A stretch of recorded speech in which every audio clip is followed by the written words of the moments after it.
అనేకులకు దీవెనకరంగా ఉండాలి. గత వారం సందేశం విన్న తర్వాత కొంత రెస్పాన్స్ వచ్చింది. కొంతమంది ఆ రీతిగా వారి రెస్పాన్స్ను, వారి హృదయ టచ్ను, దేవుని యొక్క స్పందనను తెలియచేశారు. దేవునికి స్తోత్రం. మంచిది అది. రెస్పాండ్ అనేది అన్ని విషయాల్లో మంచిది.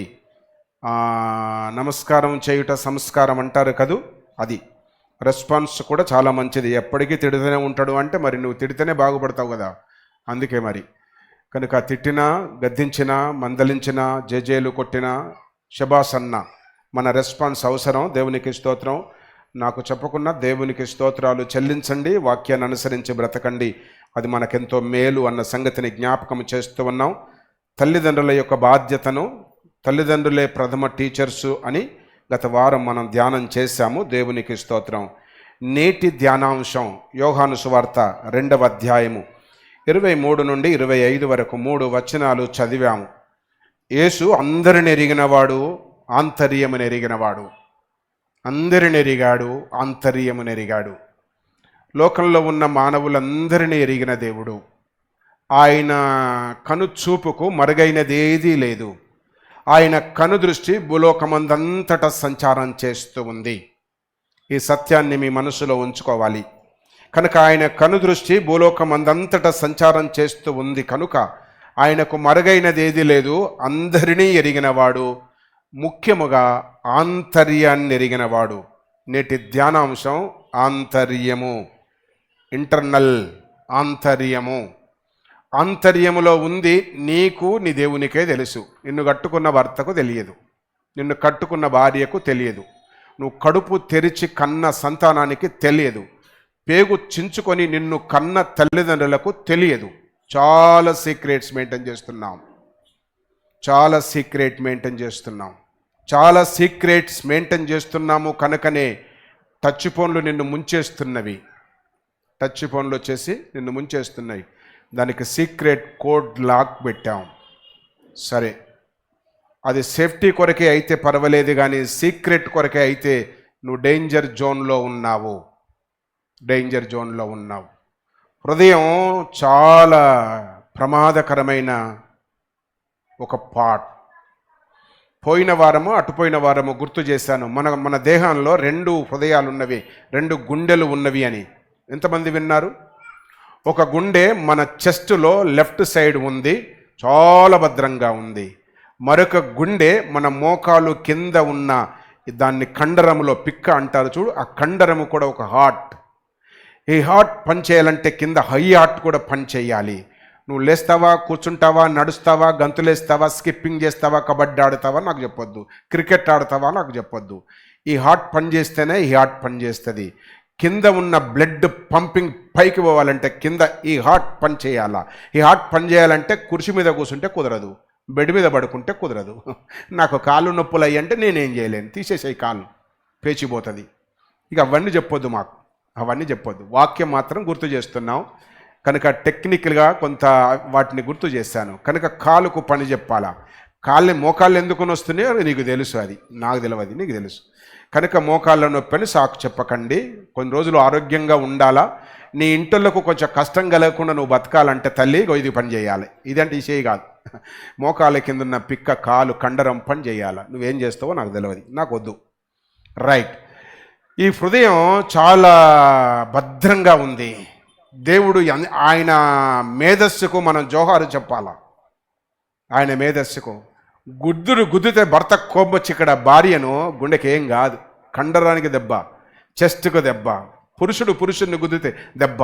అది దేవుడు అది చాలా డెలికేట్ పార్ట్, చాలా అవసరమైనది, మన దేహానికి చాలా ప్రాముఖ్యమైన పార్ట్ కనుక దాన్ని చాలా భద్రంగా పెట్టాడు. మన కన్నుగుడ్డు ఉంది కదా, ఇది కూడా చాలా డెలికేట్ పార్ట్. దానికి ఎంత కంటి రెప్పని పెట్టాడు. ఇట్లా మూసేస్తాం కదా. ఒకటి చంప మీదకే కొడతారు చాలామంది. ఈ కన్నుగుడ్డ ఈ పాటంతా ఎదగవుతుంది కానీ కన్ను గుడ్డుకు దెబ్బ దాకదు. ఎందుకో లోపల ఇక్కడ ఒక పెద్ద బోన్, ఇక్కడ ఒక పెద్ద బోన్, అది లోపల ఉంటుంది. గుడ్డు బయటకుంటే అమ్మో భయం.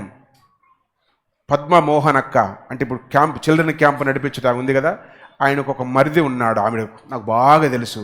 ఎందుకో నాకు తెలియదు, నేను తప్పనట్లేదు, మిస్అండర్స్టాండ్ చేసుకోకూడదు. ఆయన కన్ను కొంచెం బయటకు ఉండేది, నీకు తెలుసు. ఇటు చూస్తే భయంగా అనిపించేది, ఎందుకు ఉన్నాయో బయటికి, నాకొద్దు, నన్ను అడగొద్దు. కన్నును దేవుడు ఎంత భద్రంగా పెట్టాడో చూడు. ఒకవేళ ఏదన్నా తగిలితే వెంటనే కన్ను మూసేసుకుంటావి, నీకు చెప్పకుండానే, నీకు తెలియకుండానే కన్నుకేమైనా అవుతుందంటే క్లోజ్ చేసేస్తుంది. కన్ను రెప్ప క్లోజ్ కాకుండా నిలబడ్డది అనుకో, ఏమవుతుంది? ఏమన్నట్టు నువ్వు? ఏమన్నట్టు? గట్టిగా మాట్లాడరాదు, చనిపోయినట్టు అంతే. కంటి రెప్ప నిలబడ్డది అంటే చచ్చిపోయినట్టు. దేవుడు ఇట్లా థింక్ చేయండి. ఇప్పుడు నా మీసాలు పెరిగినంత స్పీడ్గా ఈ కన్ను బొమ్మలు పెరగవు, ఈ కంటి రెప్పలకున్న ఈ ఐబ్రోస్ పెరగవు. పెరుగుతాయా? మీకు పెరిగితే చెప్పండి, కత్తిరిస్తా నేను. పెరగవు, సరేనా? బాగుంది. మన చేతికి గోళ్ళు పెరిగినంత స్పీడు పెరుగుతాయా? ఇప్పుడు పెరుగుతున్న పళ్ళకి ఇట్లా ఆలాడేది. వారానికి ఒకసారి గోళ్ళు కట్ చేస్తా. నువ్వు కట్ చేయలేదంటే ఇక నీకు నీకు మంచి అలవాటు లేదన్నట్టు అర్థం. నీ గోళ్ళు నువ్వు కట్ చేస్తలేవంటే నీకు వ్యాధి ఉందని అర్థం, రోగం ఉందని తెలుసుకోవాలా. అర్థమైందా? నేను వారానికి ఒకసారి కట్ చేస్తా. అట్లా పండ్లను ఇంతవరకు నేను ఎన్నడూ కట్ చేయలే. దేవుడు ఎంత సేఫ్టీ ఎట్లా పెట్టాడు సిస్టమ్ చూడు. అంత ఒకటే బాడీ, అంతటికి ఒకటే ఫీడింగు, అంత ఒకటే బ్లడ్, బాడీ అంతా ఒకటే. నడుస్తుంటాము ఇట్టా ఇట్టా ఇట్టా. నడిచేటప్పుడు మన మోకాలు ముందు కొంగుతుంది తప్ప వెనుక కొంగిందనుకో ఏమవుతావు? ఎల్లెలకల పడితే తలకాయ ఇటు దెబ్బ తాకితే డమ్మి నీ పని. కాలు ఇటు తిరుగుతుంది తప్ప ఇటు తిరగదు. తిరుగుతుందా? తిరగదు. ఎవరికైనా తిరిగితే చెప్పండి, నేను కట్టె కడతా తిరగకుండా. తిరగదు అట్లా. అంటే దేవుడు ఎంత ప్రణాళికతో, ఉద్దేశంతో, గొప్ప మేధస్సుతో, ఆయన మంచి సదుద్దేశంతో మన బాడీ స్ట్రక్చర్ను చేశాడో చూడు. ఇక నేను ఇప్పుడు వెళితే మన ధ్యానాంశం టైం దెబ్బతింటుంది. కనుక ఇలాంటి మన శరీరములో చాలా విలువైన పార్ట్స్ ఉన్నవి, వాటిని మనం చాలా భద్రంగా కాపాడాలా. దేవుడు మన శరీరాన్ని నిర్మించినప్పుడు ఒక్కొక్కరి ఆయుష్ కాలం ఎంత చెప్పగలరా? ఇప్పుడు బైబిల్ చెప్పమంటే బైబిల్లో ఉంది కదా అంకుల్, మానవుని ఆయుష్ కాలం 70 సంవత్సరాలు, అధిక బలం ఉన్న ఎడల తప్పది అని అనుకుంటున్నాం. దేవుడు నిన్ను నన్ను నిర్మించినప్పుడు ఒకరొకరికి 170 ఇయర్స్, 30 ఇయర్స్, 140 ఇయర్స్ ఏజ్తో నీ బాడీ స్ట్రక్చర్ను చేశాడు. బిల్డింగ్ కట్టేవాడు కట్టిన తర్వాత దీనికి ఆయుష్కాలం ఇస్తాడు. ఆ బ్రిడ్జిని కట్టేవాడు ఆయుష్కాలం ఇచ్చాడు. హైదరాబాద్కు వచ్చిన కొత్తలో బ్రిడ్జి కట్టారు. ఇది నేను బ్రిడ్జికి ఆయుష్కాలం ఇచ్చారు. ఆ మధ్యన కొంచెం కదులుతుంది అంటే లాస్ట్ ఒక 7-8 ఇయర్స్ బ్యాక్ కదా రాజశేఖర్కి బాగా తెలుసు. దాదాపు 6 months బ్రిడ్జికి రిపేర్ చేశారు. 6 months చాలా కాస్ట్లీతో కూడిన రిపేర్ చేశారు. దానికి సపోర్ట్ ఇచ్చారు. ఇంకా దాని లైఫ్ను ఎక్స్టెండ్ చేశారు. మన ఆయుష్కాలాన్ని మనమే చేతులారా పాడు చేసుకుంటున్నాము. దేవుడు నువ్వు నిరంతరము లేదా క్షేమంగా బ్రతికినంత వరకు క్షేమంగా ఉండాలని నిన్ను నీ అవయవాలను కలగజేస్తే పనికి మాలిని అన్ని తిని తాగి మన బాడీని పాడు చేస్తున్నాం. అంచేత బాడీని పాడు చేయకూడదు, శరీరాన్ని పాడు చేయకూడదు. నోరికి ఇష్టమైందని వేస్తా ఉంటే లోపల కాలేయం ఏమనుకోక దండం పెడతా, ఒసేయ్ బంజయ్యే తినడం అంటది. అది లోపల దానికి నీ భాష అర్థమవుతలే, అందుకే వామిటింగ్ అవుతుంది, అందుకే జ్వరం వస్తుంది, అందుకే నాలుక చెప్పు టేస్ట్ పోతుంది. నాలుక టేస్ట్ పోయిందంటే ఒంటికి జ్వరం వచ్చింది అంటే, వామిటింగ్ అయ్యిందంటే ఓయ్ నోరు ముయ్యే 3 రోజులు తినకు. అది మనం ఊరుకుంటాం. ఎగిర వేస్తే బీకల దాకా వేస్తాం. ఏం కావాలా, ఎట్లా అరగాల, ఏ అవయవం పాడవుతుందో తెలుసా నీకు? తెలియదు. మనకు లోపలనే కదా కనబడది మనకు. ఇది మన శరీరం. కాపాడుకుందాం అబ్బా, మంచిది. నువ్వు దీన్ని ఎంత కాపాడుకుంటే నీకు అంత సర్వైవ్ చేస్తుంది, అంత సర్వీస్ ఇస్తుంది. భర్తలు మీ భార్యలను బాగా కాపాడుకుంటే చాలా కాలం మీకు చాకరీ చేస్తారు. మీరు నకరాలు పడితే అయిపోతుంది. జాగ్రత్త. దేహాన్ని కూడా మనం అంతే. మన దేహాన్ని మనం ఎంత భద్రంగా కాపాడుకుంటే అది అంత సర్వీస్ ఇస్తుంది. కనుక మన ఆంతర్యంలో ఒక పార్ట్ ఉంది, అదందరం ఎరుగదు, అది హృదయం. ఆ హృదయాన్ని గురించి వాక్యం సెలవిస్తూ ఉంది. నేను స్పీడ్గానే పరిగెత్తుతాను, సరే పర్వాలేదు. ఆది కాండములో చేసిన తర్వాత మానవుల్ని చేశాడు, భూమి మీద వదిలేశాడు. అట్లా పోయి ఇట్లొచ్చాడు దేవుడు, అంతే. రోజు వచ్చి చూస్తున్నాడు. రోజు రోజు వచ్చి చూస్తున్నాడు. 2 రోజుల తర్వాత వచ్చి చూసేసరికి వాడు ఎట్ట తగలబడ్డాడో చూడు, వాడి భార్య ఎట్ట తగలబడ్డారో చూడు. 6వ అధ్యాయము 5వ వచనము చూడబ్బా. 6వ అధ్యాయం 5వ వచనం చదవండి నాన్న. నరుల చెడుతనము భూమి మీద.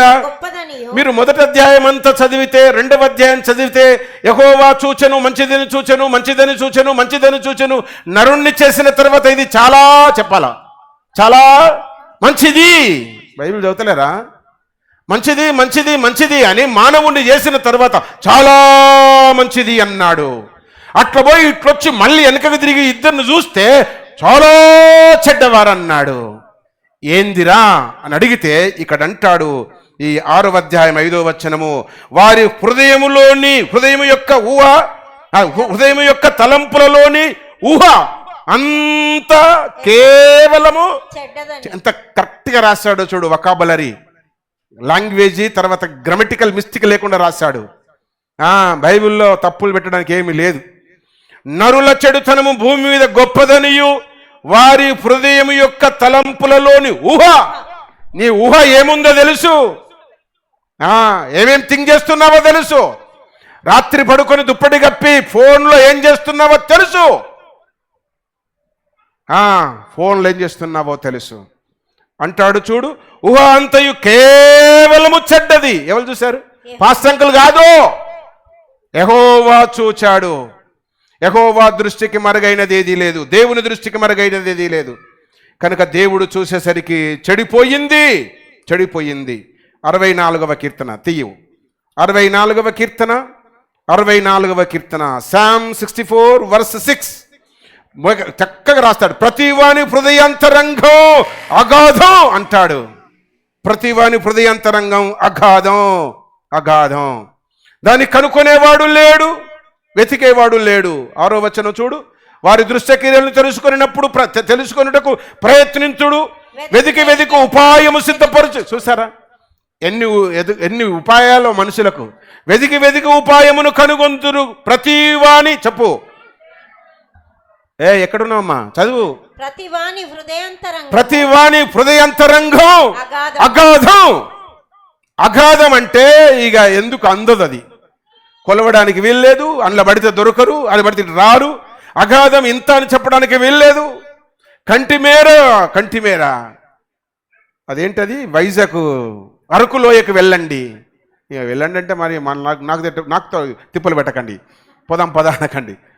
అట్లా చూస్తే రోడ్డు మీద పోతా ఉంటుంది, అటు చూస్తే పెద్ద అగాధం. స్లిప్ అయి కారు పడ్డదు, అందులో అయిపోయి నుజ్జు కారే నుజ్జు అయితే మనిషి ఏం కావాలా? అది అగాధం. ఇక్కడ అంటాడు మానవుని యొక్క హృదయము గుండె అగాధం, దాన్ని అగాధం. అందుకే అంటాడు ఈ అగాధాన్ని మనం కొంచెం కట్టడి చేయాలా. ఈ పూట నేను 2 తలంపులు ఇస్తాను. మనిషి ఆంతర్యం, మాంతర్యం, ఇంటర్నల్, ఏముంది ఏముండకూడదు, ఏముండాలి ఏముండకూడదు 2 చెప్తాను. మొదటిగా ఏముండకూడదో చూద్దాము. 95వ కీర్తన తీయండి ఒక మాట. దానికంటే ముందు 95వ కీర్తన 8వ వచనం అనుకుంటా చూడండి. 95:8 మంచి మాట రాస్తాడు. చూడండి. మసాదినమందు అంటాడు కింది వచ్చిన 3వ లైన్లో, మీ హృదయములను కఠినపరుచుకొనకుడి. చాలా మంది ఆడట్నే అరుస్తాడు. రాబాయి నోరు మూసుకో, మరి తిడతాడు కదా, ఏదో పోదాం కూర్చుందాం వచ్చేద్దాం ముఖం చూపించి తిట్టుకొని అరుచుకొని ఎంతనో చెప్పుకొని ఆ మైకులు ఎంత నొర్రని మనం గింతే అనేటోడు ఎవడట?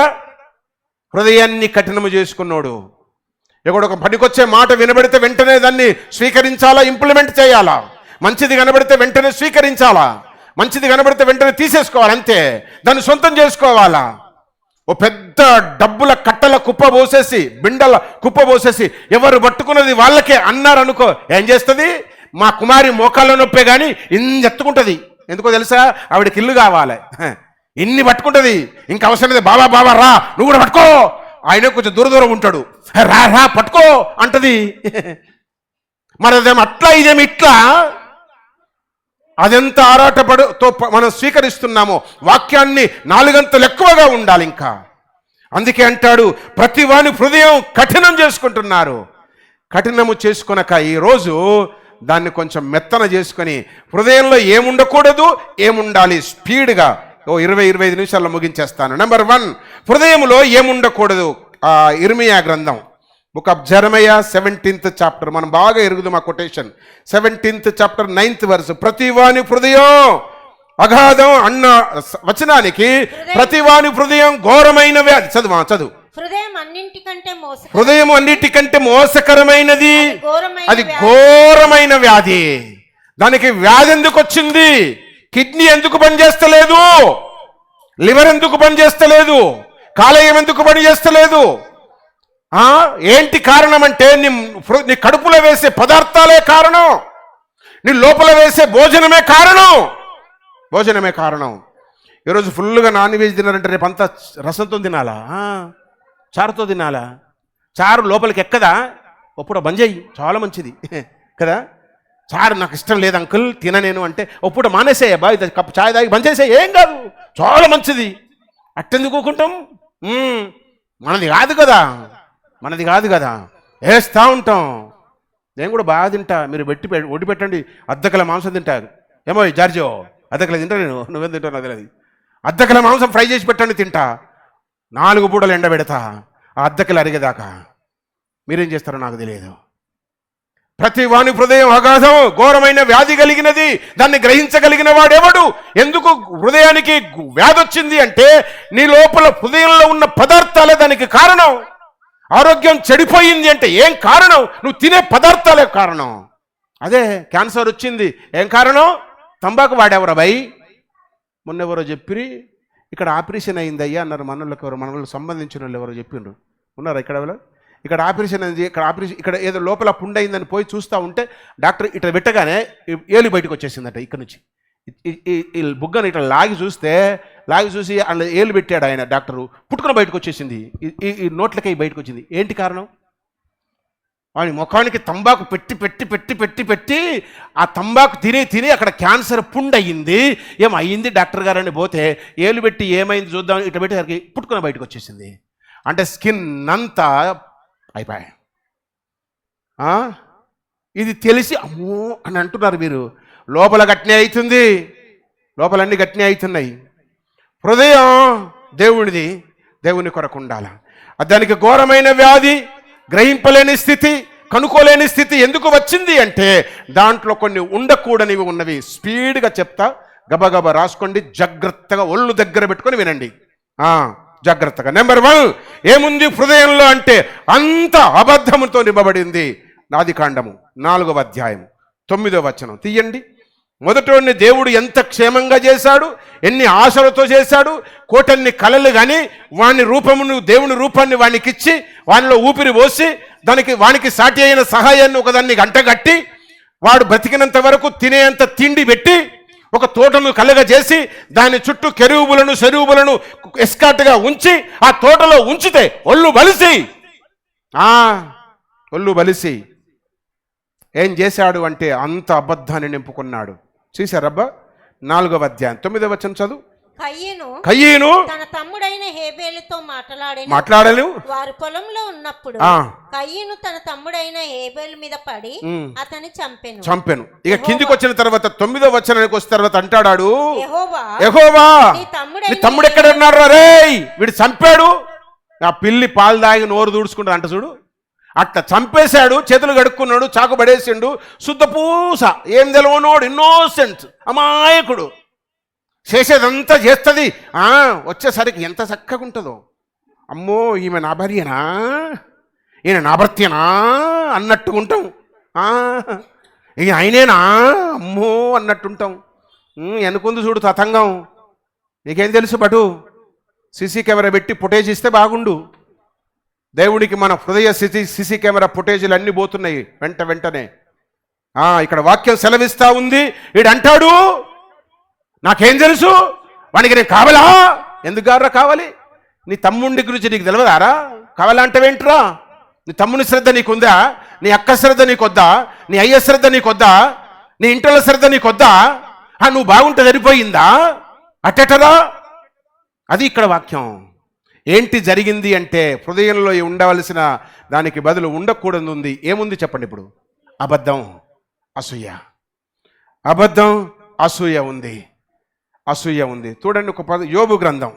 అసూయ అనగానే ఒక రిఫరెన్స్ గుర్తొచ్చింది. చూడండి యోబు గ్రంథం 5వ అధ్యాయము 2వ వచనము తీయండి. కొంచెం స్పీడ్గా పరిగెత్తండి బిడ్డ. పాస్టర్ అంటే ఎక్కడ గడ్డలు కలపండి బిడ్డ. దౌర్భాగ్యమును గూర్చి ఏడ్చట వలన మూడులు నశించెదరు, బుద్ధి లేని వారు అసూయ వలన చచ్చెదరు. చూసారా, కయీను గాడు ఏబేలును కొట్టి చంపేశాడు. ఎందుకు చంపాడంటే వానికి అసూయ. ఏమైండ్రా ఏబేలు అంటే నాకు తెలియదు పో, అబద్ధం. ఈ రెండిటి వలన కయ్యను ఏమైందంటే చచ్చిపోయిండు. ఎక్కడ అర్థం అంటే తోటలకై గెంటి వేయబడ్డాడు, అతని మీద ఒక స్టాంప్ వేశారు, వీడు పలానోడు అని. అయిపోయాయి. ఒకసారి నేరారోపణ జరిగి నేరారోపణ ముద్ర వేస్తే ఇక అయిపోయాయి. కనుక చచ్చిందంత వానితో సమానం కయ్యను. కనుక హృదయంతరంగములో ఏముండకూడదు చెప్పండి. నెంబర్ 1 అబద్ధం, అసూయ ఉండకూడదు. రైట్. రెండవది సామెతల గ్రంథం తీయండబ్బా. సామెతల గ్రంథం 10వ అధ్యాయము. బిడ్డ తీయండి నాన్న. వెరీ గుడ్, మంచి పిల్లలు. యంగ్స్టర్స్ తీసి చదవాలరా, మంచిది. యంగ్స్టర్స్ తీసా, మీరు ఇంగ్లీష్లో చదవండి, నో ప్రాబ్లం. నేను తర్జుమా చేసుకుంటా, నా బాధ నేను పడతా. రైట్. 10వ అధ్యాయం 18th verse, 10th chapter 18th verse. అంతరంగమున పగ ఉంచుకొనువాడు.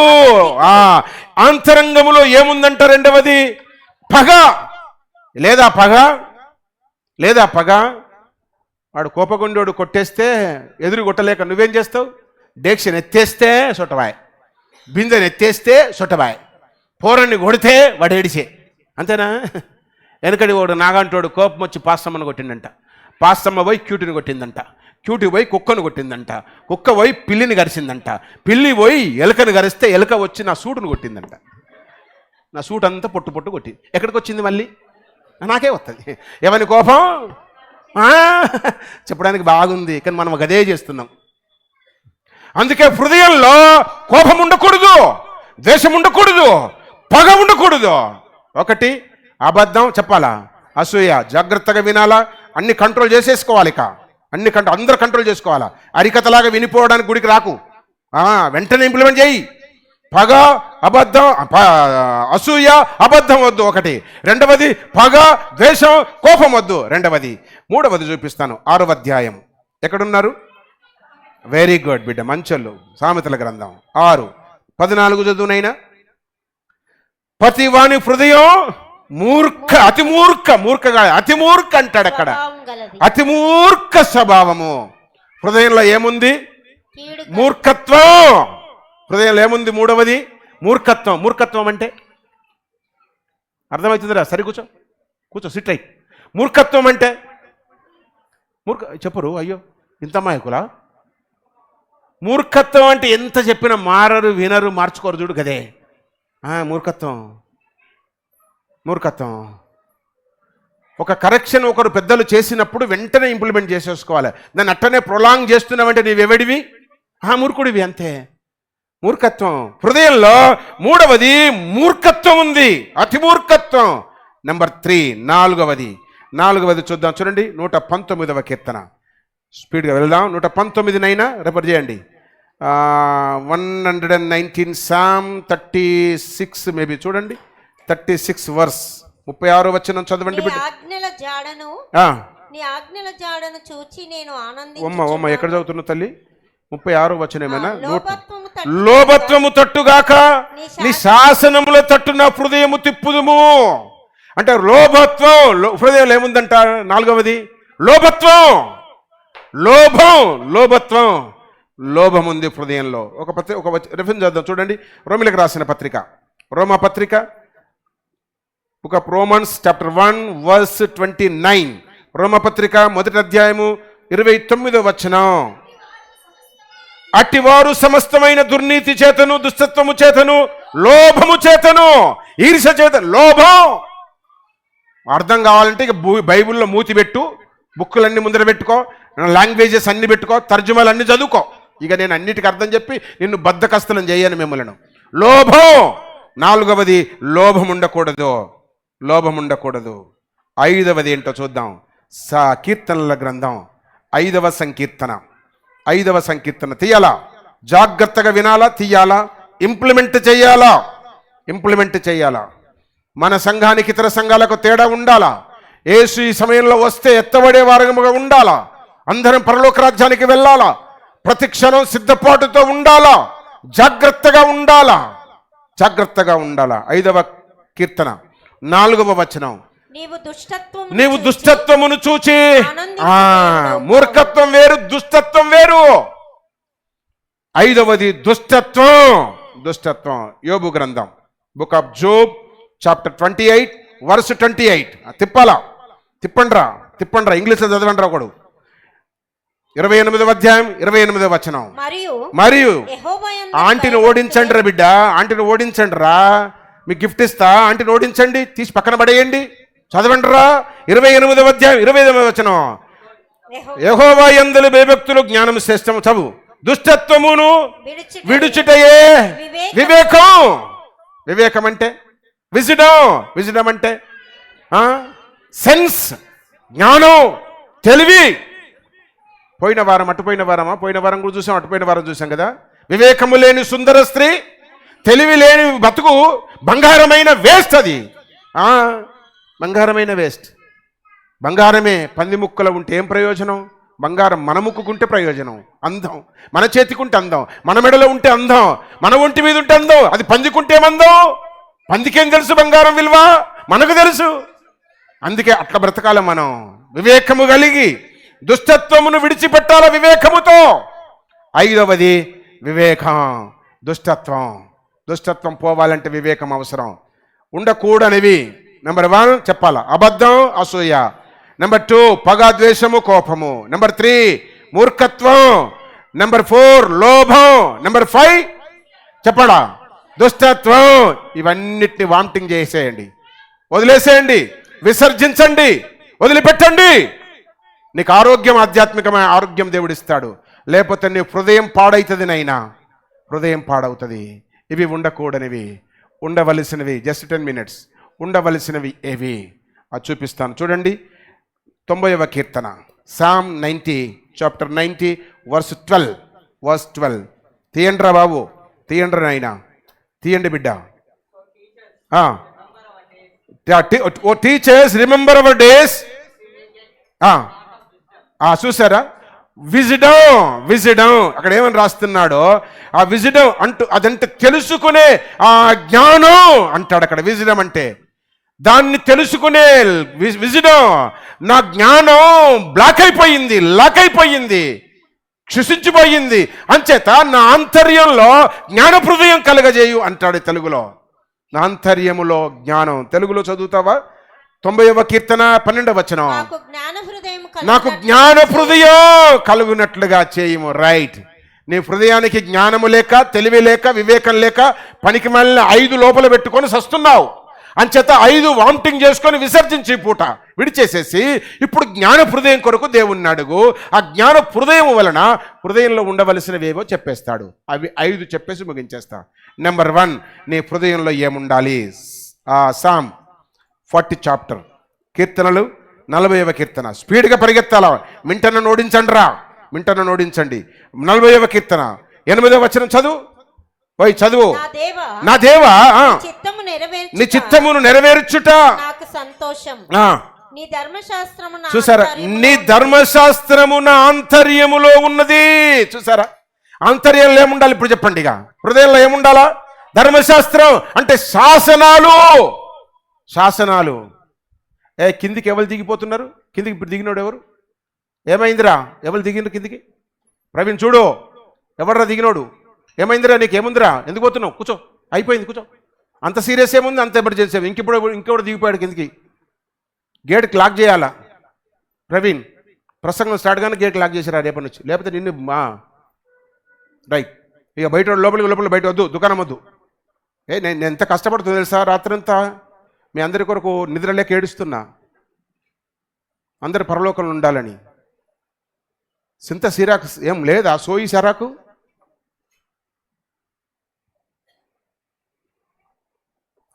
ఆంతర్యంలో ఉండవలసినవి 5 ఉన్నాయి. 5 చూపించి ముగించేస్తా. వాక్యం అవసరం లేని గుడికి రానివద్దు, మనసు పాడు చేయకూడదు. ఒకటి ధర్మశాస్త్రం హృదయంలో ఉండాలా. ధర్మశాస్త్రం అనగా శాసనాలు, కట్టడలు, పద్ధతులు, వాక్యం. నోరు తెరిస్తే వాక్యం రాదు, తెలియదు. ఒక్క రెఫరెన్స్ చెప్తారా మీ ముఖానికి? 500 చెప్పండి రా. వాళ్ళు ఇస్తారో ఇయ్యారో, నేను ఇస్తారా రింగు? అక్కడ ఇస్తారో లేదో పార్షాలిటీతో ఏమైనా జరుగుతుందో నాకు తెలియదు, కానీ 500 రెఫరెన్స్ మీరు చెప్పండి రా. ఎవడన్నా ఒక నెల రోజులు టైం తీసుకొని చెప్పండి రా, నేను ఇస్తారా రింగు? ఆడపిల్ల చెప్పినా ఇస్తా, మగపిల్ల చెప్పినా ఇస్తా. ఇస్తా. నాకు లేకుండా నా సగం కోశాయిని ఇస్తా. అర్థమైంది? ఇక చెయ్యండి, మొదలు పెట్టండి. రోషన్తో మొదలు పెట్టండి. అన్ని పక్కన పడేసేసి చెయ్యండి, ఎంత మంచిది. హృదయంలో ఏముండాలి అంటే, ఒకటి దేవుని వాక్యం, ధర్మశాస్త్రం, శాసనాలు, ఆజ్ఞలు, పద్ధతులు, కట్టడలు, నియమ నిబంధనలు మన హృదయంలో ఉండాలా. వాక్యం హృదయంలో ఉండాలా. స్టోరీస్ వద్దు, కథలొద్దు, కళలొద్దు, ఇమేజెస్ వద్దు. నీ హృదయం ఎట్టుందో చెప్పాలి అంటే, నీకు ఫోన్ చేస్తే నీ రింగ్ టోన్ చూస్తే నేను చెప్తా. నీ ఫోన్ ఓపెన్ చేస్తే ఏమేమి ఉంటాయో దాంట్లో స్క్రీన్లో చెప్తా నేను. చెప్తా నేను. కొట్టు, గిట్ట కాదు, కొట్టు, పిండు ఇట్లా. వాడు సరే కూర్చుంటాడు. వాక్యం సెలవిస్తూ ఉంది, హృదయంలో దేవుని వాక్యం ఉండాలా. దేవుని వాక్యం ఉండాలా. గిట్లా ఇంత స్ట్రిక్ట్గా ఉంది కనుక పెద్ద పెద్ద చర్చిలలో నన్ను నెగలనీలే. అంతే. మరి నేను ఒప్పుకోను, నేను సహించను. అసలు నా శరీరాన్నే సహించా. వాక్యం సెలవిస్తూ ఉంది. ఆంతర్యములో ధర్మశాస్త్రం ఉండాలి.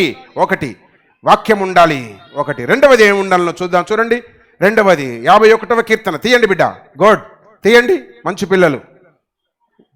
51వ కీర్తన కొంచెం టైం ఇస్తే తీయండి. 10th verse. దేవా నా యందు శుద్ధ హృదయం. మీరు ఎవ్వరు ఫస్ట్ తెలుగు అయితే తెలుగులో చదువుతా చెప్తా, ఇంగ్లీష్ అందుకుంటే ఇంగ్లీష్లో తర్జుమా చేస్తా. అర్థమైందా కదా ఇప్పుడు? మా అశోక్ ఉన్నాడు, హిందీ బైబిల్ తెచ్చుకొని హిందీ చదివితే మా హిందీ మే పీచ్ కరో భయ్యా, పర్వనీయే ఐసా ఏదో కైసా పీచ్ కత్తా. నాకేమొస్తే అదే చెప్పేస్తా, అదే ఏమన్నా కానీ. నా పోటీ రావాలంతే. పోటీ వస్తే బ్రతుకు బాగుపడుతుందబ్బా. పోటీ రావాలందరికీ. వాక్యం సెలవిస్తూ ఉంది. రెండవది స్థిరత్వం. నా అంతరంగములో స్టెబిలిటీ, స్థిరత్వం ఉందా? స్థిరత్వం. వాక్యం విన్నప్పుడు బాగా కరెక్టే ఉండాలనిపిస్తుంది. బయటికి పోయి సమోసా తిని ఛాయ్ తాగేసరికి అంత తుస్సు, బిస్కెట్ తిని ఛాయ్ తాగేసరి తుస్సు, ఇంటికి పోయేసరికి అంత తుస్సు, అంత మరిచిపోతాం. చర్చ్ అయిపోయి బయటికి పోయి బ్రిడ్జి కింద నిలబడి ఆ అక్క మాట్లాడితే అంత తుస్సు, ఆ తమ్ముడు ఈ తమ్ముడు మాట్లాడితే అంత తుస్సు. ఇంత కష్టపడి చేసిందంతా అయిపోయి బూడిదల పోసిన పన్నీర్. ఎన్ని మాట్లాడినా నీ హృదయంలో వాక్యం ఉండాలి తల్లి. రెండవది నీ హృదయం స్థిరంగా ఉండాలి. యోసేపు కండ్ల ఎదుటకు ఎన్ని వచ్చినా చెంకు చెదరలే. యోబు కండ్ల ఎదుటకు ఎన్ని వచ్చినా చెంకు చెదరలే. ఏ రోటి కాడి ఆ పాట లేదు, వీకెండ్ లేదు, ఏ ఫ్రెండ్కి వెళ్తే ఆ ఫ్రెండ్ లాగా లేవు, ఎవరు వెళ్తే వాళ్ళలాగా రూపం ఎత్తట్లే. వాక్యం సెలవిస్తూ ఉంది. ప్రియ బిడ్డలారా, హృదయంతరంగంలో రెండవది స్థిరత్వం ఉండాలి. 112 సామ్ 112వ కీర్తన తీయండిరా. 112వ కీర్తన 7వ వచనం 7th verse చదవండి బిడ్డ. చూసారా? జఫన్య చిన్న బిడ్డ క్లాప్స్ కొట్టండి ఒకసారి. Very good. దానికి ఎంత పోటీ వచ్చిందో చూడు. ఈ అంకులు ఊకోడు ఎప్పుడైనా మళ్ళీ నన్ను ఎత్తేస్తాడు, ఎందుకైనా మంచిది అనుకొని చేసేసింది. రావాలి, రోషం రావాలి, ఇట్లా పోటీ రావాలా. మంచిది, గుడ్. దేవునికి స్తోత్రం. దేవుని యొక్క వాక్యం ఏమంటుంది మనం చూద్దాం. చూడండి 7వ వచనములు అంటాడు, ప్రతి వాని హృదయము యెహోవాను ఆశ్రయించి స్థిరంగా ఉండాలా. భక్తుడు అంటాడు, నా హృదయం స్థిరంగా ఉంది. కారణం ఏమనగా నేను దేవుణ్ణి ఆశ్రయించాను. యెహోవాను ఆశ్రయిస్తే స్థిరంగా ఉంటుంది. యెహోవాను ఆశ్రయించకపోతే హృదయంలో చాలా కోరికలు పుడతవి. మనసులో పుడతవి. మనసులో పుట్టిన కోరిక హృదయానికి ఇంటిస్తే, హృదయం పంపింగ్ చేస్తే చేయి పనిచేస్తుంది, కన్ను పనిచేస్తుంది, నోరు పనిచేస్తుంది. చేయి ఇట చూడరా, కొంచెం ఇట చూడు అంటది. ఇట చూడరా, అట్ట చూస్తే అయిపోయా సూపర్ పట్. అంచేత నీ హృదయం వాక్యమందు స్థిరంగా ఉండాలి. కనుక నెంబర్ 2 హృదయంలో ఉండవలసింది స్థిరత్వం, స్టెబిలిటీ, కాంక్రీట్గా ఉండాలి మనసు. రైట్. రెండవది. మూడవది చూద్దాం. చూడండి సామెతల గ్రంథం బుక్ ఆఫ్ ప్రోబ్స్ 22 చాప్టర్ తీయండి, తిప్పండి బిడ్డ. Very good. 22 చాప్టర్ 22 తీసారా? రైట్.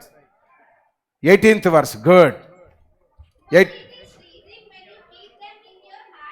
ఇప్పుడు 2-3 మైకులు పెట్టుకోవాలి ఇక నేను ఇప్పుడు 2-3 మైకులు పెట్టుకుంటే చాలా బాగుంటుంది. రైట్. గుడ్.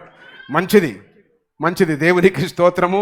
22వ అధ్యాయము 18వ వచనం మంచి మాట ఉంది చూడండి అక్కడ. నీ అంతరంగమందు వాటిని నిలుపుకొనుట ఎంతో మంచిది. వేటిని చెప్పండి ఇప్పుడు ఇక. వేటిని? Lover photo. అవునా?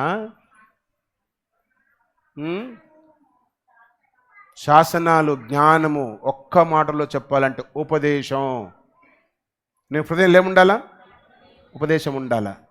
ఇంటికి వెళ్ళిన తర్వాత ఇంట్లో రానోళ్లకు బైబిల్ తీయకుండా, నువ్వు రాసిన బుక్ తీయకుండా చెప్పాలి స్లోగన్ లాగా. చెప్పగలవా? ఈజీగా చెప్పొచ్చు అబ్బా. జాగ్రత్తగా వింటే ఈజీగా చెప్తాం. అటు 5 ఇటు 5 10 మాటలు చెప్పలేమా? అన్నీ లేకుండా కనీసం 5 చెప్పగలం కదా. ఏమేమి ఉండాలనో ఏమేమి ఉండకూడదో గుడికి రాని నీ అయ్యకు చెప్పు, నీ అత్తకు చెప్పు, నీ భర్తకు చెప్పు, నీ భార్యకు చెప్పు. మీరిద్దరు కీర్తి, నిఖిత, మీ అయ్య పర్మిషన్ తీసుకొని రాలేయాలి చర్చికి. ఇంటికి వచ్చిన వెంటనే కూర్చొని పెట్టి రాగానే ఛాయ్ తాగుతాడు. ఛాయ్ తాగకుండా ముందు ఇవి చెప్పండి మీరిద్దరు కలిసి. కూర్చొని పెట్టి డాడీ అంకుల్ ఇవి చెప్పిండు అని చెప్పండి ఇద్దరు కలిసి. అర్థమైందా? అట్ట మొదలు పెట్టండి. అట్లా ఎంత బాగుంటుంది. వాక్యం సెలవిస్తూ ఉంది. 3వది హృదయంలో ఉండవలసినది ఉపదేశం వింటే ఏమొస్తుందో కింద రాస్తాడు. 14వ అధ్యాయం. ఎక్కడున్నారు? ఎంత మంచి వాళ్ళు చూడు. నాకు స్టేన్ తప్పింది. అట్లా ఇన్ని రోజులు ఇట్లా చేయక నేనే పని చేసిన పట్టు. రైట్. 14th చాప్టర్ 33 వర్స్ చదవండి బిడ్డ. తెలివిగలవాని హృదయమందు జ్ఞానము సుఖ నివాసము చేయును. జ్ఞానం ఎందుకు వస్తుంది? ఉపదేశమును బట్టి.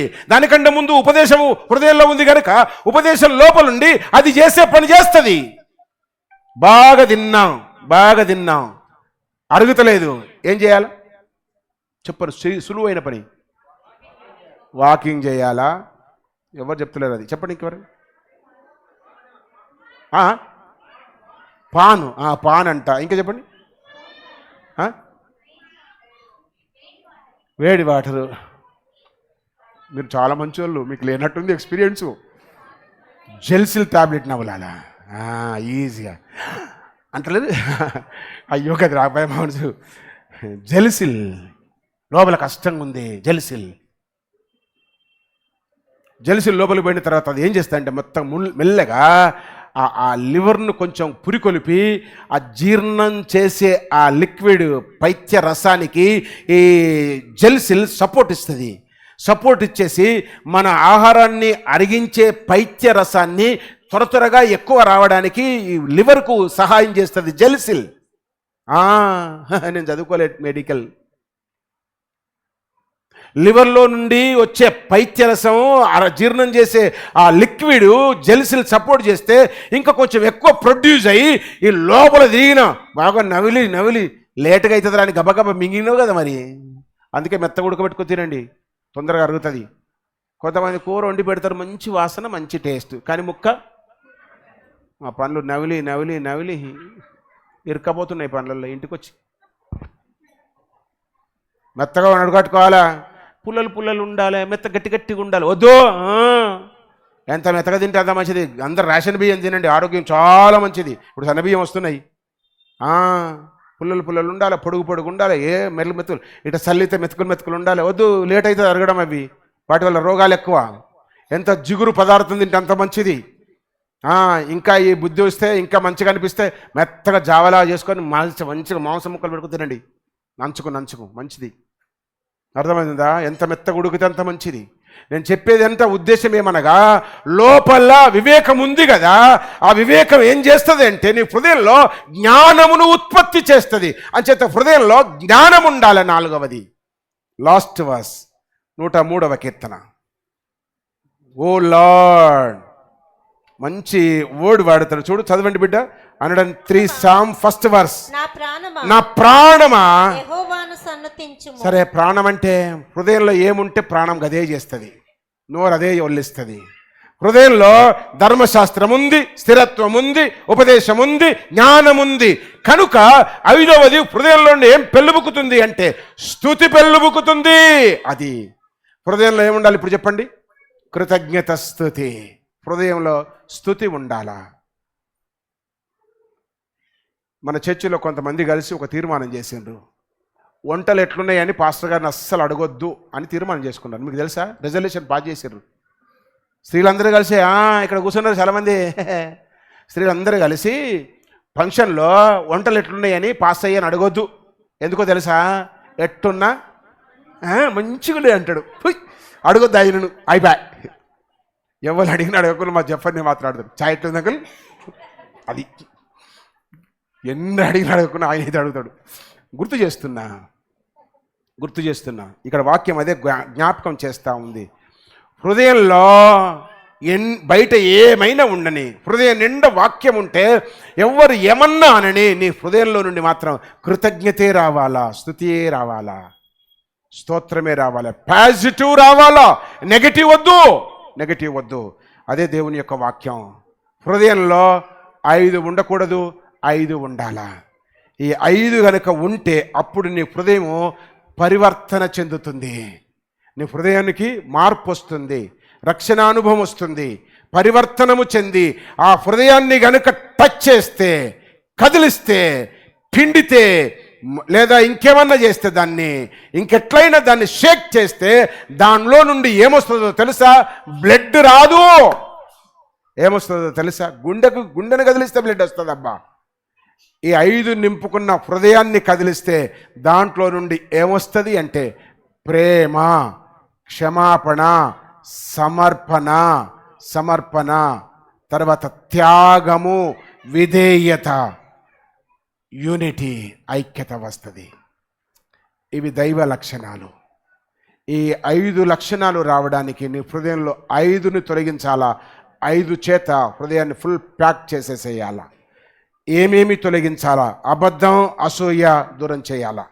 పగ, ద్వేషము, కోపము వదిలేయాలా. మూర్ఖత్వాన్ని మానేయాలా. లోభత్వాన్ని వదిలేయాలా. దుష్టత్వాన్ని దూరం పెట్టాలా. 5 దూరం చేయాలా. 5 లోపలుండాలా. ధర్మశాస్త్రము అనగా శాసనాలు, కట్టడలు, పద్ధతులు, వాక్యపు కట్టడలు. 2వది స్థిరత్వం, 3వది ఉపదేశం, 4వది జ్ఞానం, 5వది స్తుతి, కృతజ్ఞత. 5 నీ హృదయానికి ఉంటే హృదయము పరివర్తనము చెందుతుంది. తద్వారా నీ హృదయంలో నుండి బయటకు వచ్చేది ఏది అనగా ప్రేమ, సహనము, క్షమాపణ, సమర్పణ, యూనిటీ, ఐక్యత. ఈ 5 లక్షణాలు సొంతము చేసుకొని ఆయన బిడ్డలముగా మనం అందరము బ్రతుకుదుము గాక. తలలు వంచుదాము, ప్రార్థన చేద్దాం.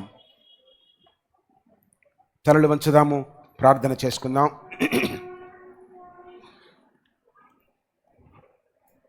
తీర్మానం చేసుకుందాం. నీ హృదయం ఎట్లుందో నీకు తెలుసు. నీ హృదయం ఎట్లుందో తెలవాలి అంటే నీ నోరు మాట్లాడాలా. హృదయంలో ఏముంటే నోరు అదే మాట్లాడుతుంది. హృదయంలో వాక్యం ఉంటే వాక్యం మాట్లాడుతుంది. హృదయంలో పాటలుంటే పాటలే వస్తవి. హృదయంలో చెడు ఆలోచన ఉంటే చెడే వస్తుంది. ఒకని హృదయం నిండి ఉన్న వారిని బట్టి వాని నోరు మాట్లాడునని గత వారం ధ్యానం చేశాము కదూ. అంచేత నీ హృదయంలో ఉండకూడనివి వదిలేసాయి, ఉండవలసిన వాటిని సొంతం చేసుకో. ప్రేమ, సమాధానము, క్షమాపణ, సమర్పణ, యూనిటీ, ఐక్యత కలిగి నివసించుదాము. పరిశుద్ధుడవైన మా పరమ తండ్రి, నమ్మకమైన దేవా, మీకు వందనాలు చెల్లిస్తూ ఉన్నాం. మీ మితిలేని కృపాపారమైన ప్రేమ మా ఇంటర్నల్ లైఫ్ను ఎరిగినదైనందులకై కృతజ్ఞతలు చెల్లిస్తున్నాం. మా ఆంతర్యములో, మా ఇంటర్నల్ లైఫ్లో ఏమేమి ఉండకూడదో మీరు చూపించారు, మీకు స్తోత్రాలు. ఏమేమి ఉండాలనో మీరు చూపించారు, మా గమనములోనికి తెచ్చారు, మీకు కృతజ్ఞతలు సమర్పిస్తూ ఉన్నాం. మా హృదయము పరివర్తన చెందినదై ప్రేమ, సమాధానము, క్షమాపణ, సమర్పణ, ఐక్యత కలిగిన వారముగా మీ బిడ్డలముగా వర్ధిల్లుట కొరకు కృపనుంచుమని, మీరాకడ కొరకు మమ్మల్ని అందరినీ ఆయత్తపరచుమని స్తుతి, కృతజ్ఞత, స్తోత్రాలు చెల్లిస్తూ మీ కృప కలిగిన స్థలకు మా సమస్తాన్ని అప్పగిస్తూ బిడ్డలందరూ తిరిగి వెళుతూ ఉండగా క్షేమమును అనుగ్రహించమని, ఆరోగ్యాన్ని ప్రసాదించమని, మీరు అక్కడ కొరకు ఆయత్తపరచమని, ప్రతి బిడ్డ హృదయ పరివర్తన చెందిన వారుగా ఉందుదురుగాక, హృదయ మార్పిడి పొందిన వారుగా బ్రతుకుదురుగాక, మీ పిల్లలుగా నిత్యము వర్ధిల్లుదురుగాక, మీకు సాక్షులుగా లోకములో సజీవమైన దేవుని సంఘముగా వధువుగా వర్ధిల్లుదురుగాక. అలాంటి గొప్ప భాగ్యం బిడ్డలందరికీ ప్రసాదించమని స్తుతి కృతజ్ఞత స్తోత్రాలు చెల్లిస్తూ మీ కృప కలిగిన స్థలకు సంఘాన్ని అప్పగిస్తూ యేసు పేరిట ప్రార్థిస్తున్నాము తండ్రి, ఆమేన్. అందరం లేచి నిలబడదాము. ప్రభువు నేర్పిన ప్రార్థన దీవెనతో ఆరాధన ముగించుకుందాము.